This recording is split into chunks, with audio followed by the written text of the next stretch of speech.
여러분 반갑습니다. 대원교회 온라인 제자훈련 예수님의 사람 두 번째 시즌이고요. 오늘 이제 9단원 2과의 말씀 여러분과 함께 나누려고 합니다. 9단원 전체는 소망으로 사는 사람이라는 주제를 가지고 있고요. 그래서 오늘 두 번째는 그 소망을 이야기하면서 천국을 바라보는 눈에 관한 말씀을 함께 나누려고 합니다. 그 시즌 두 번째가 시작되면서 계속해서 무엇으로 사는 사람 저희가 하고 있잖아요. 7단원부터 기도로 사는 사람, 믿음으로 사는 사람, 그리고 이제 소망으로 사는 사람 세 번째 우리가 말씀을 나누고 있는데, 이 소망으로 사는 삶이 조금 그 여러 가지들을 좀 생각하게 하는 것 같아요. 지난주에 사실은 저는 그 소망과 이 죽음을 바라보는 것에 대한 상관관계가 이렇게 말씀을 읽고 준비하기 전까지는 별로 이렇게 잘 와닿지가 않더라고요. 그런데 왜 우리가 소망을 가지고 소망으로 사는 사람이면 죽음을 바라보아야 하는지에 관한 것들이 그 구단은 일과의 말씀을 지나가면서 잘 이해가 되어졌고, 그래서 정말로 우리가 그 죽음을 바라보고 죽음을 대하는 그 태도를 통해서 모든 것들이 좀 달라져야 되겠다는 생각을 하게 됐고요. 오늘 이 천국을 바라보는 눈도 역시 마찬가지입니다. 알고는 있었지만 정말로 좀 우리가 그 외면하고 있었던, 또 잘 생각하지 못했던 하나님 나라에 대한 정의들을 오늘 이 구단원 이가의 말씀을 통해서 확인할 수 있을 것 같아요.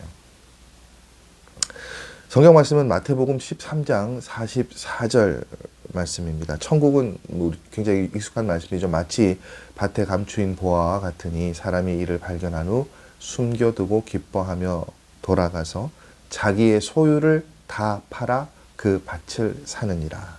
아멘. 여러분께서는 이제 그리스도인이 되시고요. 예수님을 믿고 여러 가지 은혜들이 있으시고 여러 가지 그 예수님을 믿으시면서 받은 복이 있을 텐데, 그것 가운데 가장 귀하고 소중한 복이 뭐라고 생각하십니까? 차이가 좀 있으시겠습니다만 복수의 대답 가운데 공통적으로 등장하시는 건 저는 하늘나라, 천국이 들어갈 것 같아요. 천국의 소망을 주신 것이 우리가 그리스도를 믿게 됨으로 인해 우리에게 얻어지는 놀라운 은혜이고 축복이죠. 그래서 그리스도인들에게 그런 이야기 하잖아요. 이렇게 죽음이 복되다라고 이야기할 수 있는 것은 그 하늘나라가 예비되어져 있기 때문에 우리가 그렇게 이야기할 수 있어요. 근데 이제 여러분, 참 안타까운 것은 우리가 천국에 대해서 분명한 소망을 가지고 그럼 과연 살아가고 있느냐, 때때로 그렇지 못한 경우가 있는 것을 보게 되죠. 그러니까 이걸 어떻게 증명할 수 있고 어떻게 확인할 수 있냐면, 우리가 신앙생활하는 우리끼리 그런 이야기를 하죠. 집사님 천국 가시기를 축복합니다. 천국 가시기를 축복합니다. 이렇게 이야기하면 여러분 어떻게 반응하세요? 제가 여러분께 우리 사랑하는 성도님들 우리 모두 하나님 나라에서 천국 가시기를 축복합니다. 주님의 이름으로 축복합니다.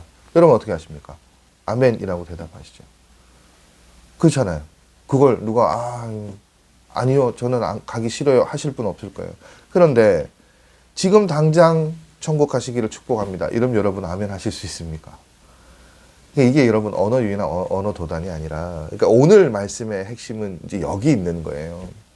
우리가 천국에 가는 것을 축복합니다라고 했을 때는 너무 다 즐거워하고 기쁜 마음으로 아멘으로 하답합니다. 근데 지금 당장 가라고 하면요, 그건 여러분 축복의 말씀이라기보다는 약간 저주의 이야기처럼 들리죠. 그게 우리가 지금 하늘나라를 어떻게 인식하고 바라보느냐, 사실은 그 부분이 현 주소인 것 같아요. 예를 들어서 여러분이 지금 살고 계시는 집보다 당장 평수도 그렇고 모든 게 새롭고 좋은 집을 가실 수 있어요. 여러분의 자녀가 지금 다니는 학교보다 훨씬 더 좋은 학교를 갈 수 있어요. 여러분이 다니시는 직장보다 훨씬 더 모든 것들이 좋은 곳으로 지금 갈 수 있어요. 그렇게 해준다고 누군가가 해준다고 하면 여러분 어떠시겠습니까? 그거 어떻게 받아들이겠어요? 감사한 일이죠. 복이죠. 은혜죠. 그런데 지금 천국에 가라는 말은 왜 그렇게 은혜로 들리지 않고 저주같이 생각할까요? 이게 결국 뭐냐면 천국에 대한 소망 혹은 저는 확신이 없기 때문이지 않을까 그렇게 생각되어집니다. 책은 그렇게 이야기하고 있어요. 그래서 우리가 잘 알고 있는 오늘 읽었던 이 마태복음 13장 44절의 말씀을 보면 이제 그 내용이잖아요. 결국은 여러분 우리에게 굉장히 익숙한 천국은 마치 그 찬송의 그 모티브가 되는 이 말씀이잖아요. 보십시오. 천국이 밭에 감추인 보화 같다고요. 그래서 농부가 이게 자기 소유가 아닌 밭에서 그걸 발견을 했어요. 어떻게 합니까? 그 밭을 사기 위해서 자기네 재산을 다 팔아, 44절 말씀 그거잖아요. 천국은 마치 밭에 감추인 보화와 같으니 사람이 이를 발견한 후 숨겨두고 기뻐하며 돌아가서 자기의 소유를 다 팔아 그 밭을 사느니라. 기뻐했다고요. 자기 재산을 다 팔아서 그 밭을 사는데도 기뻐했다고요. 왜 이럴 수 있습니까, 여러분? 자기 재산을 다 팔아도 그 밭에 감추인 보화가 훨씬 더 뭐라는 거예요? 가치가 있잖아요. 훨씬 더 많은 것들을 가지고 있잖아요. 그러니까 가지고 있는 걸 다 팔아서라도 갖고 오게 된단 말이죠. 그런데 이 비유에서 말하는 소망의 핵심을요, 저는 이런 생각을 해보지 못했는데 그 유기성 목사님은 그렇게 말씀하셨더라고요. 뭐 밭에 감추인 보화일 수도 있고 뭐 여러 가지일 수 있는데 이 비유의 핵심은, 이 비유에서 말하는 소망의 핵심은 말할 수 없는 기쁨이라고 하시더라고요. 그러니까 재산을 다 팔아도 어떻게 해요? 다 팔아도 밭에 감추인 그 보화가 나를 충분히 기쁘게 한단 말이에요. 그럼 이걸 우리의 삶의 모습으로 여러분이 적용시켜 보면 세상 모든 걸 우리가 다 잃어도요, 어떻게 해요? 기쁜 마음이라고요. 무엇만 있으면요, 하나님 나라만, 그 나라에 대한 소망과 확신이 있으면요. 그렇기 때문에 여러분 이제 우리가 그건 구별할 수 있어야 되죠. 목사님, 지금 이 땅 살기가 너무 힘들고 어려워서 빨리 죽고 싶어요. 천국 가고 싶어요. 여러분 이건 소망입니까? 이건 소망이 아니에요. 뭐가 없기 때문입니까, 여러분? 여기는 기쁨이 없기 때문이에요. 그래서 소망, 천국, 이것들이 다 저는 동의어로 소망과 천국과 기쁨이라는 것이 다 같은 의미로 그렇게 이해되어지고 사용되어지는 것 같아요. 여러분은 지금 당장 죽으면 천국에 갈 확신이 있으십니까? 한번 생각해 보십시오. 답을 할 시간을, 고민하실 시간을 좀 드릴까요? 자, 첫 번째 질문은 지금 당장 죽어도 천국에 가실 확신이 있으십니까? 라는 질문이었고, 자, 그러면 그 확신이 있으시다면 그것 때문에 말씀 속에 이 농부처럼 기쁨이 있는 삶을 살고 계십니까? 이걸 한번 여쭤보고 싶어요. 그러니까 결국은 뭐냐면 여러분, 이게 기쁨이 결여되어 있더라고요. 우리가 천국을 바라보는 데 있어서. 목사님이 쓰신 말씀, 이게 굉장히 이제 저도 참 탁월하게 동의가 되는 것이, 이제 어려서부터 목사님도 저도 그렇고 이제 목회자의 아들로 태어났으니까, 모태신앙으로 태어났으니까 천국과 지옥에 대해서 들었고 믿었단 말이에요. 그런데 이 책을 보십시오. 죽으면 천국에 간다고 믿는 것이 보편적이에요. 목사님도 그렇게 생각하셨고 저도 그렇게 생각했어요. 그리고 죽으면 천국에 간다는 것이 하늘에 대한 소망, 하늘나라에 대한 소망의 전부라고 생각을 했어요. 그런데 오늘 이 말씀을 보십시오. 예수님께서 뭐라고 말씀하시는가 하면, 너는 이 이야기, 이 천국의 비유의 이 이야기를 통해서 무엇을 보고 물어보시고 무엇을 점검하시는가 하면, 너는 말씀 속의 농부처럼 지금 기쁘냐는 거예요. 천국을 확신하고 천국을 소망하고 천국을 그려보면 기쁘냐는 거예요. 그게 결국 뭡니까? 지금 당장 죽어도 천국에 갈 수 있잖아요. 그것에 대한 기쁨이, 소망이, 확신이 있냐는 거예요. 여러분 어떠세요? 이 질문에 여러분의 답은 어떠십니까? 목사님도 그렇고 저도 그렇고 그런 거예요. 천국에 갈 거라고, 이 땅 가운데 삶을 마무리하고 천국에 갈 거라는 것은 믿어요. 그런데 이 보화를 발견한 농부처럼 기쁨을 누리지는 못했죠. 이게 결국 뭐냐? 천국을 머리로만 믿었다는 거예요. 그러니까 예수님과의 관계 속에, 인격적인 관계 속에서 천국에 대한 소망을 갖지 못했죠. 여러분, 그 중국 선교로 유명한 허드슨 테일러 선교사님에게, 그 선교사님의 일화인데요. 이 선교사님에게 8살란 딸이 있었습니다. 그레이시라는 딸이 있었는데, 이 허드슨 테일러 선교사님이 그 자기들이 섬기는 우상을 섬기는 어느 중국 사람을 열심히 전도하시는데, 아빠가 그렇게 열심으로 전도하고 그 사람을 위해서 기도하는 모습을 보고 이 그레이시가 굉장히 감동이 됐나 봐요. 그러니까 이제 이 중국 사람은 허드슨 테일러 선교사가 전하는 그 복음은, 그리스도에는 관심이 없어 보였지만, 이 어린 딸이 보기에는 그 중국인 사람한테, 중국 사람에게 자비를 베풀고 기도하는 아버지를 보면서 그게 감동이 돼서 이 딸이, 아, 하나님, 저 사람에게 자비를 베풀어 주시고 열심히 아버지가 설교할 수 있도록, 복음을 전할 수 있도록 힘을 주세요라고 그렇게 기도했대요. 그 이제 그 딸의 모습을 본 이 허드슨 테일러 선교사님이 그 딸의 기도나 그 딸의 표현이 너무 은혜가 되었던 것 같아요. 그런데 1867년이 되던 해에 이 그레이시란 딸이 8살 되던 해 세상을 떠났습니다. 그 눈에 넣어도 아프지 않을 딸이 세상을 떠났어요. 막막하고 얼마나 절망적이겠습니까? 딸을 그렇게 보내고 허드슨 테일러 선교사가 자신의 친구에게 쓴 편지의 내용이 이런 내용이 있었대요. 제가 읽어드릴게요. 사랑하는 형제여, 주님이 그분의 품이라는 더 순수한 곳에서 꽃을 피우게 하시려고 우리 예쁜 그레이시를 데려가셨네. 물론 마음이 너무 아프네. 하지만 소리 높여 찬양하세. 우리 예수님이 모든 것을 아름답게 마무리하셨네. 정원사가 오셔서 장미를 따가셨네. 분명히 슬픔 가운데 있었겠죠. 그러나 그 슬픔 가운데서도 허드슨 테일러 선교사는 하나님을 찬양했습니다. 무엇이 있었기 때문입니까, 여러분? 천국에 대한 분명한 소망이 있었기 때문이에요. 여러분, 예수님을 구세주로 영접한 우리들은요, 오늘 말씀 속에 밭에 감추인 보화를 발견한 농부와도 같다고 이야기합니다. 그런데 여러분, 보화를 발견한 농부처럼 우리는 기뻐하지 못하고 인내하지 못하고 어떻게 할 때가 많습니까? 보여지는 상황에 따라 반응할 때가 많은 것을 봅니다. 그렇죠. 우리의 삶의 모습이 그래요. 그래서 상황이 어려우면 괴로워하고 답답해하죠. 근데 여러분, 히브리서 2장 15절에 예수님께서 이 땅에 오신 이유를 이렇게 설명하죠. 죽기를 무서워함으로 한평생 매여 종노릇하는 모든 자들을 놓아주려 하심이라고요. 이게 예수님이 이 땅에 오신 목적이에요. 많은, 저를 비롯한 우리 모두가, 대다수의 사람들이 죽음을 두려워합니다.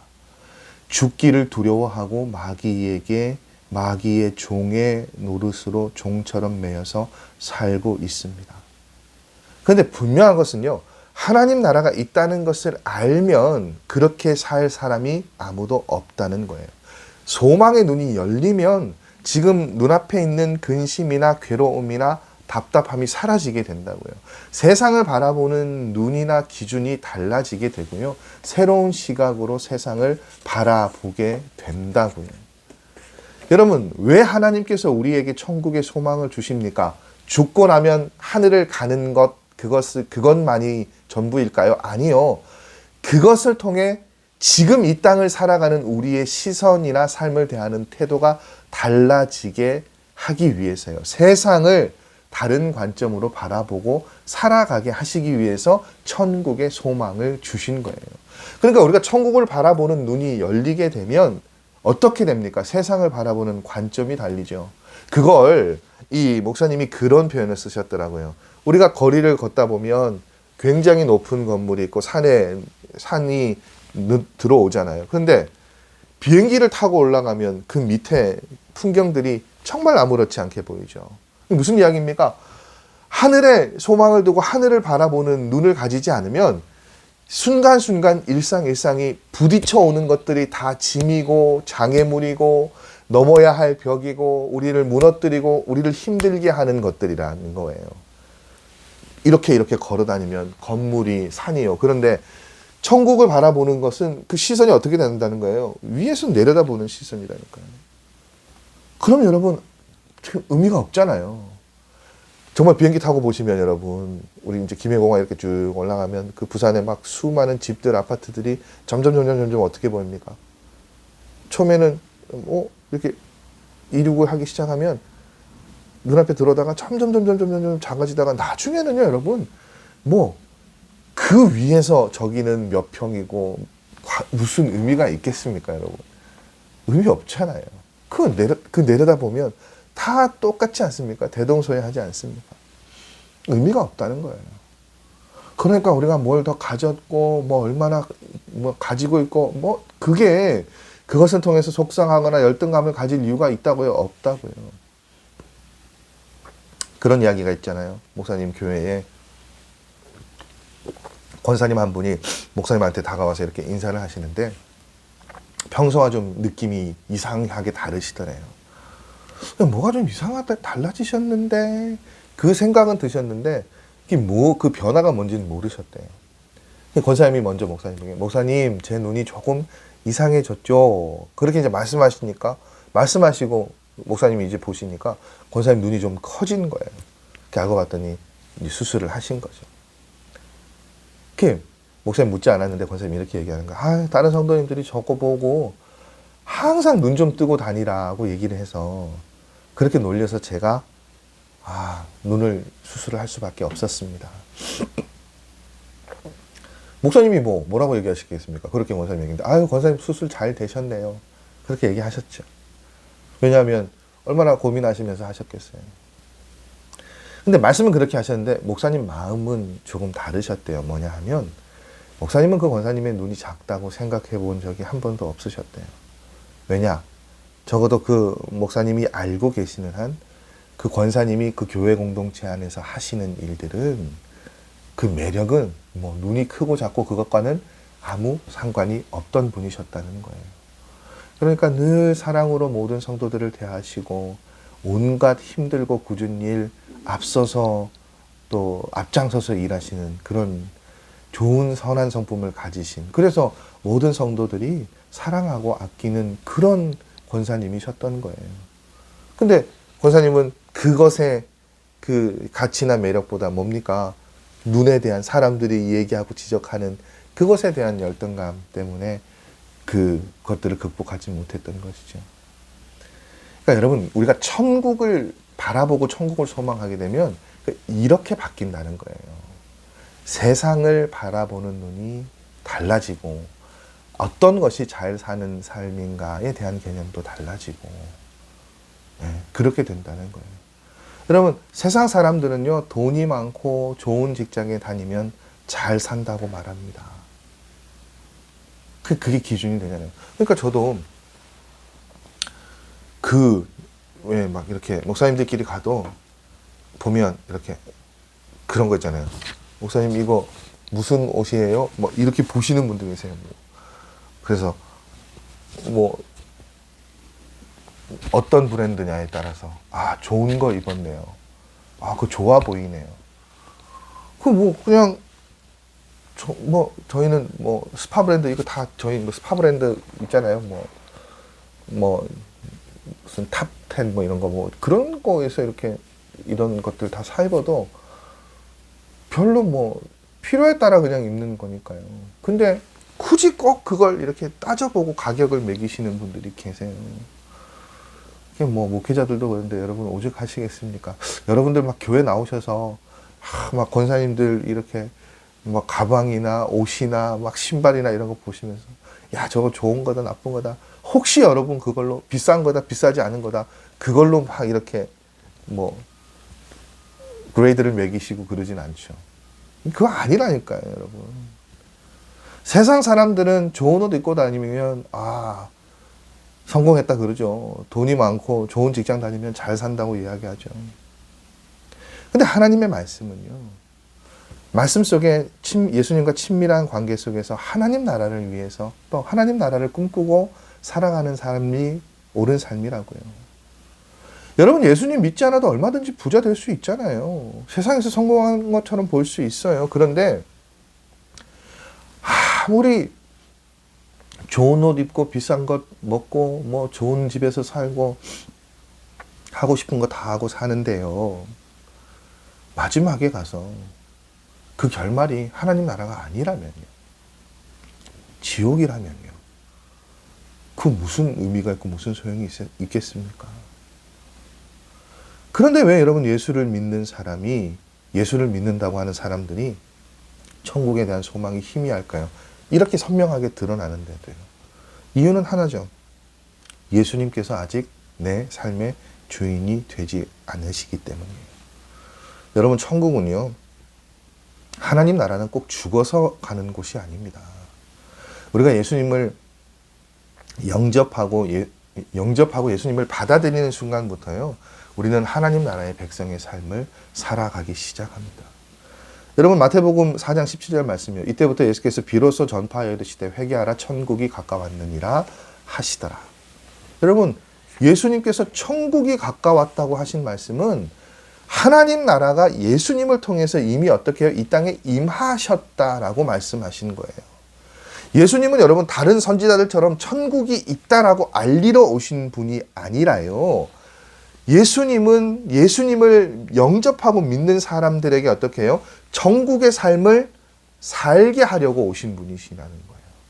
여러분, 천국은요, 꼭 죽어야만 가는 곳, 경험할 수 있는 곳 아니에요. 우리는 그렇게 생각하죠. 그렇게 기도하고 그렇게 표현하는 분들도 있잖아요. 이 지옥 같은 세상 살다가 하나님 나라를 우리가 소망하며 꿈꾸며 나갑니다. 아니라는 거예요, 여러분. 예수님께서 우리 안에 계시고 예수님이 우리 삶의 주인이 되시고, 그렇게 되면 우리 마음속에 뭐가요? 하나님의 나라가 임한다고요. 하나님께서 우리 마음 가운데 들어와서 통치하게 되시면, 여러분, 이제 이 표현을 우리가 잘 기억하셔야 돼요. 그때부터 우리는 이 땅 가운데 천국을 맛보며 누리며 살게 됩니다. 그렇게 이 땅에서부터 천국을 맛보고 누리며 살다가 결국 완전한 천국에 들어가게 되는 거예요.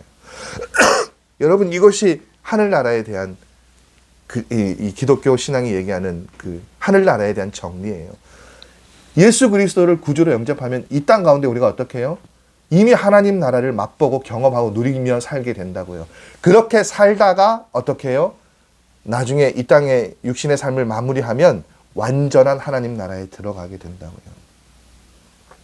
여러분, 유명한 짐 신발라 목사님이 천국에 가려고 하는 사람들에게 이런 질문을 하셨다라고 해요. 어떤 질문인가 하면, 우리가 이 땅에서 하나님의 임재를 경험하려고 애쓰지 않는데 왜 천국에 가려고 합니까?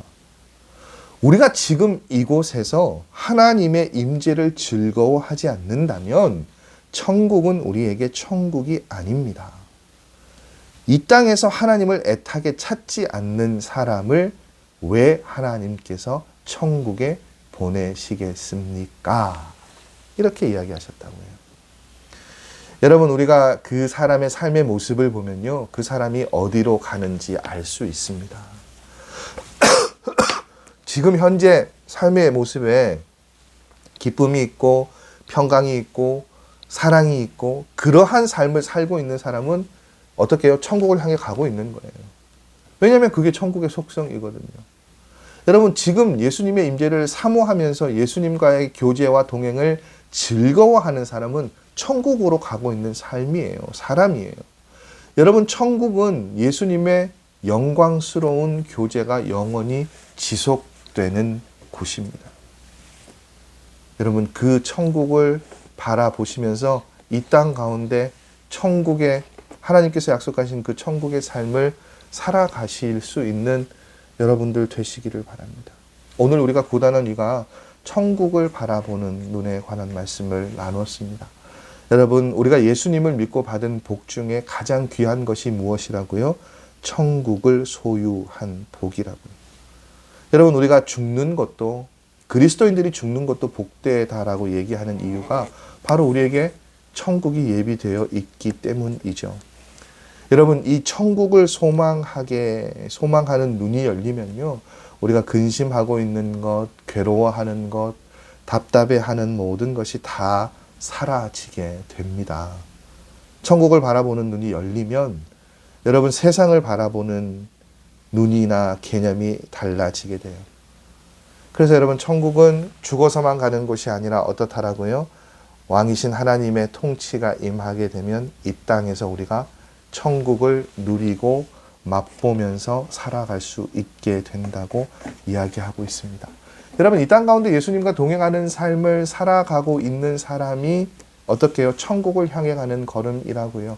우리가 그렇게 하나님 나라를 바라보고 하나님 나라를 향해 갈 수 있는 걸음들이 또 한 주간에도 그렇게 일어나셨으면 좋겠습니다. 오늘 말씀 여기까지고요. 우리 이제 다음 주 3과의 말씀은 흔들리지 않게 하는 소망이라는 말씀이에요. 소망으로 사는 사람은 그 소망이 흔들림 없이 그렇게 살아가는 삶의 모습이겠죠. 그렇게 흔들리지 않게 하는 소망에 관한 말씀들 여러분 또 한 주간 동안 미리 좀 읽어보시고 나눠보셨으면 좋겠습니다. 조금씩 이렇게 그 성경 온라인 제자 훈련이 좀 이렇게 줄어들고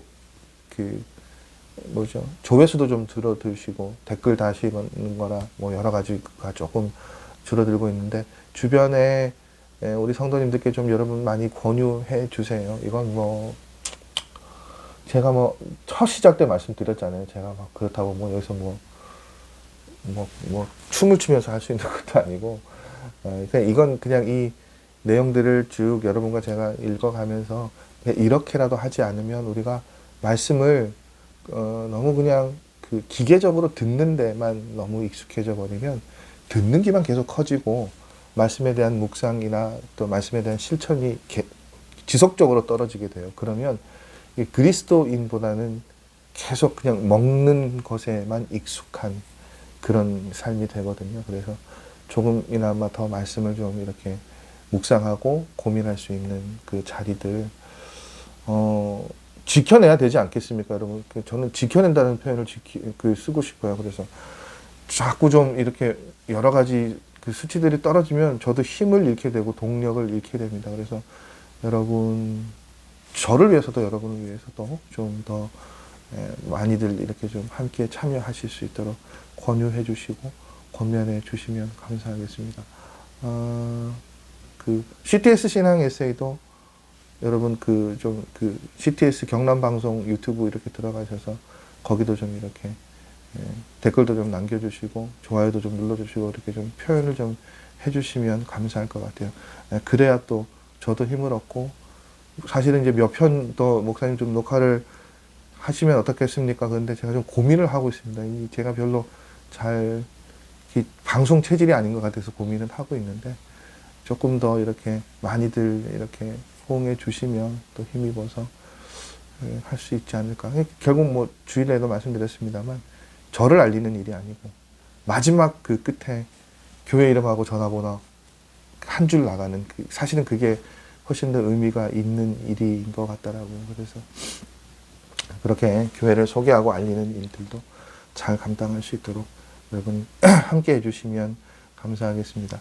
교회가 좀 여러 가지로 바쁘고 분주한 일들이 있었고 또 이제 연말을 향해 가다 보니까 점점 이렇게 좀 그런 그 말씀이나 예배 자리를 대하는 일들이 좀 어려워지시는 것 같은데 다시 또 우리 좀 심기일전하셔서 모든 것들이 좀 잘 회복되실 수 있는 시간들 되셨으면 좋겠어요.